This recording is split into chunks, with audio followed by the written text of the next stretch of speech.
Hey everyone, welcome back to Pine Hollow Auto Diagnostics. 2006 Nissan Maxima V6 with the 6-speed manual transmission. Apparently this is a rare one. And the customer, he's from Texas, but he went to Connecticut to pick this thing up and he's driving it back cross-country to Texas. Well, in Pennsylvania, once he hit the mountains, nice warm day today, it started overheating. So he's like, hey, I'm gonna stop by, see if we can diagnose it. So let's look at some data, see why this thing's overheating.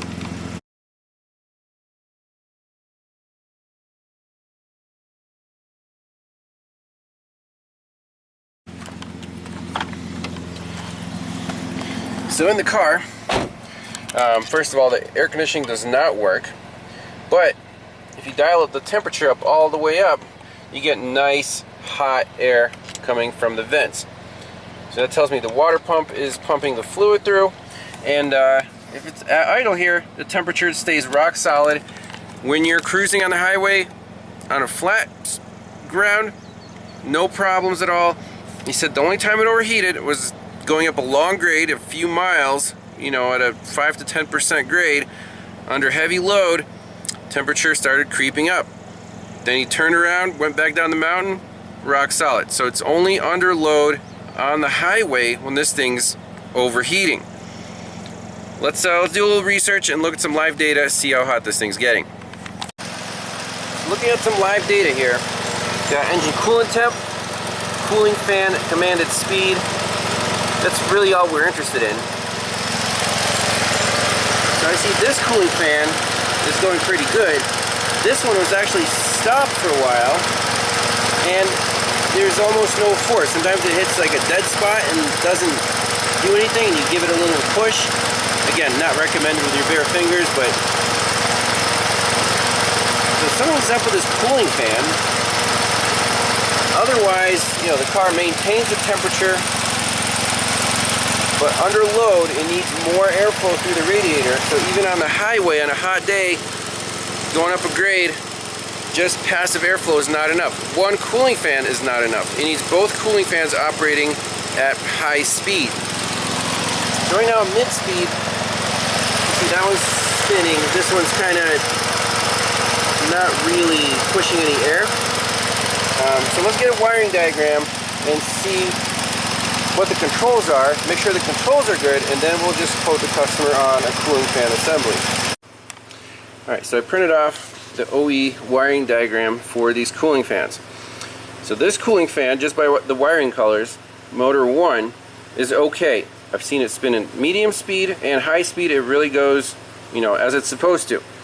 This one is almost not working. Once in a while it'll spin a little bit. So I want to check the controls for cooling fan motor 2. Now the controls, there are 3 separate relays, and they're controlled by a CPU in the IPDM in the fuse box. So if one of the fans works in medium and high speed, we at least know that the commands for the relays, this, you know, right here, this relay, and then 2 or 3, whichever one clicks on to kick on these cooling fans, they work. But they're dual relays. So one fan is power side switched, this one, because there's 2 ground terminals. This one is ground side switched. So in these dual relays, they can do power or ground, and then you can also run them in series using this middle relay. So if you follow this wire, you can go through here and then back to this fan, and then, you know, to ground. Well, how are there 4 pins per fan? Usually it's power and ground, right?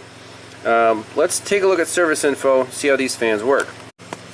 Okay, so all I found for cooling fan motor component description is cooling fan operates at each speed when the current flows in the cooling fan motor as follows. So I guess there's only 2 speeds, medium and high, and it tells you the terminals. You know, terminal 1 or 2 is hot, and then 3 and 4 are grounded. Or terminals 1 and 2 are hot, and 3 or 4 are grounded. And then if you power up both 1 and 2 and ground 3 and 4, then you'll have high speed for that cooling fan motor. So looking at these fans, that does make sense.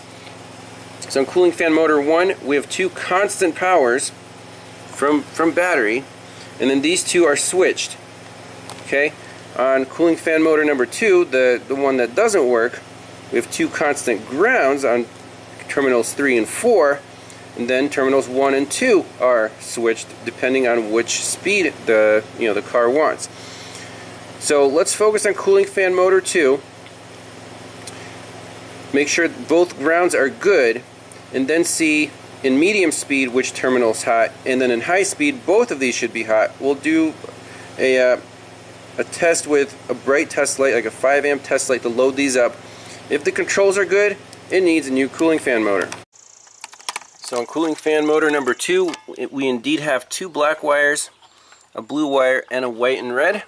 So 2 black wires, a blue wire is on terminal 2, and the red and white is on terminal 1. So first let's check from battery positive, make sure both of these grounds are solid, just to rule those out. So if I connect a 5 amp test light to there, nice bright test light, and ground number 2, nice bright test light. Excellent. Now let's focus on the power side switched pins. We'll connect our test light to battery ground and run a bidirectional test here with the TOPDON to see which pin is which. So first I'll do the blue wire. I'll just hit execute, select item, cooling fan, and we can do high, mid, or low speed. So let's do let's do high speed first. Execute. Let's try again. So I think it just bumped the fan. Let's try again. Cooling fan. Let's do medium speed. Okay, I saw the test light flash briefly. That one spun a little bit. And if you hit execute again, that's only a one-time test. So I wish it kept them on.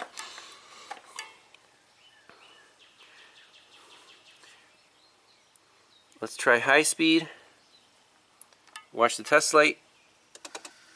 Saw that filament lit up just briefly. Let's try the other wire. Exact same test. Let's do high speed.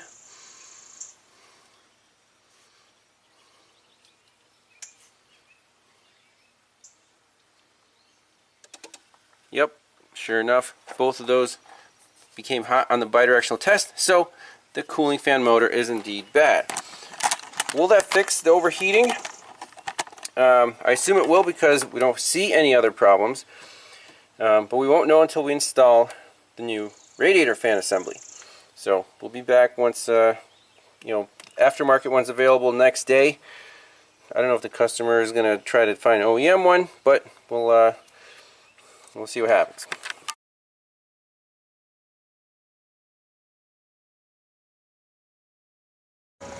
Alright, so just by observing what's happening with these fans, relay 1, relay 2, relay 3, so in low speed, the fans run in series, just relay 2 is energized, so the power is going to come from motor 1 through here, just relay 2 is energized, so then the current goes from one fan through number 2 relay, through the second fan, let's see, right here, and then to a ground. So both of them are running on just one winding in series. That's low speed. For medium speed, relay number 3 clicks on, this one, then you get full current through motor 1 on one winding, and you get full current on pin 1 here, this red and white wire, through one winding on motor 2. That's medium speed. Then high speed, you add relay 1 to relay 3.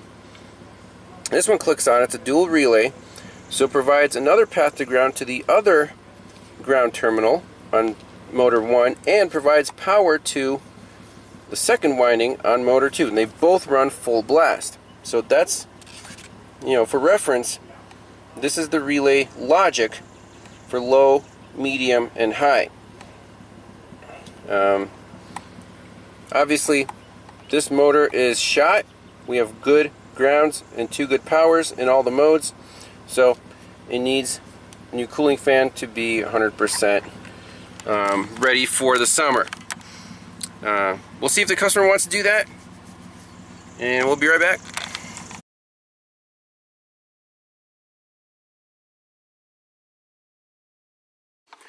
Alright, it's next morning on the overheating Nissan Maxima. Pretty impressive. The customer at the local dealership overnighted an OEM set of cooling fans. Wow. So the matchup to the originals. The book time on this job is 1.5 hours, but I think we can polish it off in maybe 15 minutes. Just unhook the upper radiator hose, a little bit of coolant leaks out. 2 bolts and the fans lift up. Just got to wiggle them past the battery and the AC hose here. So let's pop in the new fans and refill the coolant.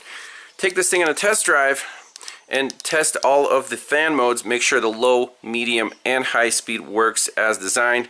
Then we can send the customer, take it up the steep mountain, floor it, whatever you got to do. I think it should be in good shape. So the customer had this jug a little over full, so it's kind of topping itself off.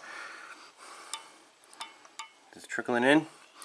So we'll leave that a little above max and top it off with the blue stuff if we need to.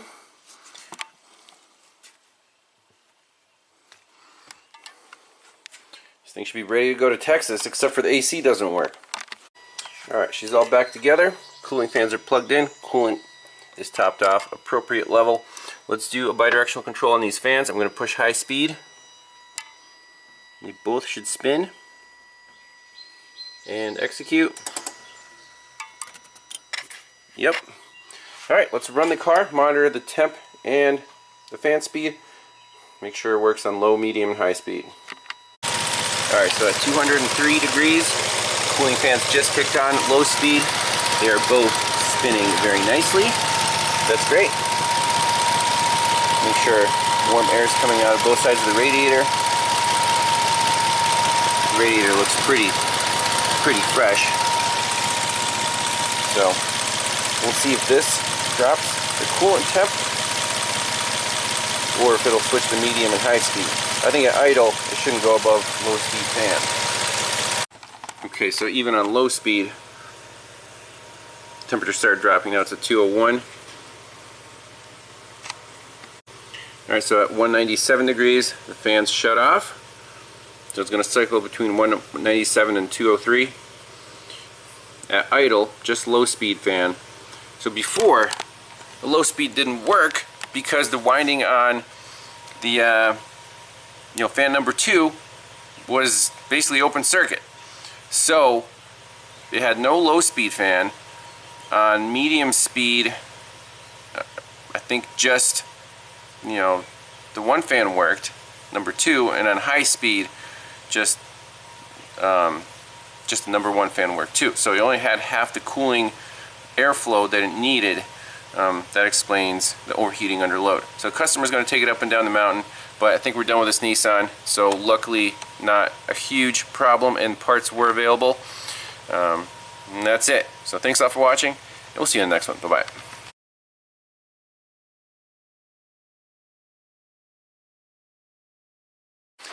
Alright, so the customer was very happy with his cooling fan repair. Now he wants the AC to work since this car is going south to Texas.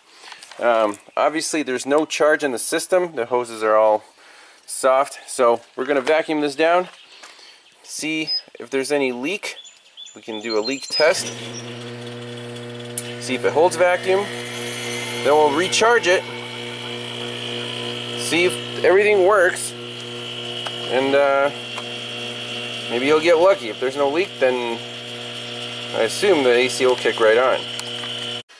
Alright, well this isn't good. It says vacuum complete, but leak test failed. You can see the needle is climbing pretty quickly, so there must be a pretty big leak in the system. So this we can charge it up just a little bit and sniff around, see if it's hissing somewhere. That's unfortunate. Alright, so we're going to charge up the AC with 0.2 pounds. I just want some refrigerant.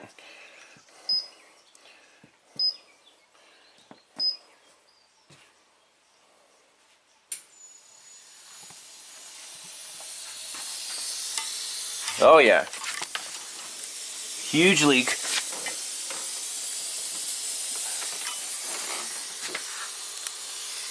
Up front, it looks like this condenser is smashed in or something. It looks kind of bent. Here's the pressure. It's going to drop pretty quickly, but let's pinpoint it. All right, so this thing definitely needs a condenser. You can hear the sound change if I move the radiator. And this front plastic support is cracked and smashed in, so that definitely hit it. And that's why the radiator was replaced, looks like, but the condenser, no one ever bothered to do that because it's a Northeast car. Maybe they don't need AC. But the new owner's going down south, so he's going to need to take care of that. But he'll probably do that in Texas.